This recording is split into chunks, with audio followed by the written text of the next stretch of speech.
This is the Thunder post-game report brought to you by Bob Moore Ford. I'm Jenny Carlson here with Darnell Mayberry. We're at the Peak where the Thunder has defeated the Bulls 107-95. And Darnell, this was an impressive performance by the Thunder against an undermanned Bulls team. But let's start with Kevin Durant, 32 points, another fantastic shooting night for him. Can we say enough nice things about Kevin Durant? I think we're out at this point. There's no more nice things to say about Kevin Durant. He's great. No, he had a phenomenal game, as you mentioned, 32 points, 9 rebounds, 6 assists. Another efficient night, another great night for Kevin Durant. He's carrying this team, leading the league in scoring. He's just doing it all right now, and I really like that he's getting his teammates involved. His 6 assists are part of 26 assists for the Thunder tonight. When they do that, they're going to win games. Good night for Russell Westbrook again. He's on a hot streak. Reggie Jackson continues to play well, although he was upset at his 6 turnovers in this game. But really nice night by a lot of guys. Although some of the defense, especially early on, I don't think they were really happy with interior-wise. Joakim Noah had a big first half and frankly had a pretty big game.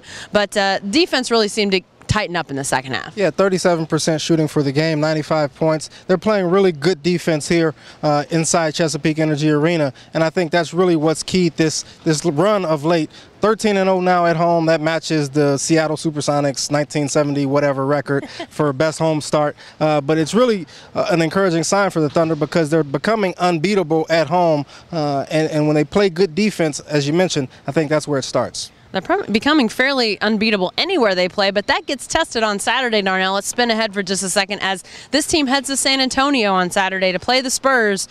Big challenge there for this team, but what's the biggest challenge when it comes to going against the Spurs? I think just being focused for 48 minutes on the offensive end, not going after just easy shots or first shots, not settling for the first and second looks, because the Spurs are going to make you play deep into the shot clock and make you do things you don't want to do, things that are not your first and second option. So if they take that away, you got to find your third, fourth option, and guys like Serge Ibaka, Thabo Sefolosha, Kendrick Perkins have to be ready to step up. Greg Popovich rested his guys at Golden State tonight, probably looking ahead to that game Saturday, knowing he lost the game to the Thunder already. Maybe he's already thinking about home court, so that's going to be a huge matchup Saturday night. When the Spurs and Thunder locked it up here, the Thunder was locked in defensively. We'll see if they can do that again in a hostile environment Saturday night. Then back here Sunday, another Sunday home game for them against the Raptors. Let's hear what the Thunder players and coaches had to say after this game against the Bulls. I'm not going to sit up here and point my fingers at say I told you so, that we're a good team. We knew we were a good team, and we're going to continue to focus on the little things that it takes to improve each game, each month, each year. We have developing players, and they should continue to develop. Like I said earlier, Sam has put together a good team, a team that not only he is proud of, I'm proud of, and our community's proud of. The guys play hard, and they do a great job of sticking together and playing for each other. It's not about who we don't have, it's about who we have, and that's important to all of us. We move the ball like that, with the guys that we have that can create for everybody and create for themselves. It makes it tough on other teams. And with Russell attacking, Reggie, myself, Lamb, Serge, Thabo, adding in as well, it makes it difficult to stop because you don't know who's going to score. So, we just got to always think team first.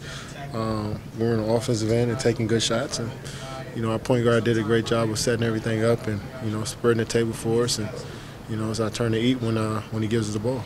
We were confident coming into the year, and we had a lot of faith in our guys. But it is nice to see us playing well this early with some new guys in there. And I think, particularly our second unit, I feel I'm proud of it. But you don't want to get too proud. You got to keep going and realize we play San Antonio the next night out, and we got to be ready to go. But we're happy with where we are now. We also know that we want to be a different team later in the year. We want to be a much better team as the year goes on. Got to be humble. Got to be grateful for it. We worked hard for it. Always happy to get as many wins as possible, especially protecting home court early in the season. But if we make it to the playoffs, we're hopeful to get home court advantage. One of the best arenas to play. Got to get better still. So that's good. With all the good play the Thunder's getting recently, we mentioned Russell Westbrook earlier, but he deserves some props too. I mean, this guy's nearly averaging a triple-double over the last about 6 games or so. He had another great night tonight. Yeah, 20 and 10. His turnovers were a little high, but the 10 assists you love because he's now getting his teammates involved a lot more. I talked to him about that after the game, and he said he's really trying to get his teammates involved because it's easier for them when they can score. It opens up things for Russell Westbrook. So I really like when he's passing the ball. He's got 5 double-doubles in the month of December. This was his 8th tonight. He's playing great basketball. Definitely so, and so is this team. Hey, be sure to stay with the best coverage team anywhere at newsok.com and every day in the Oklahoman.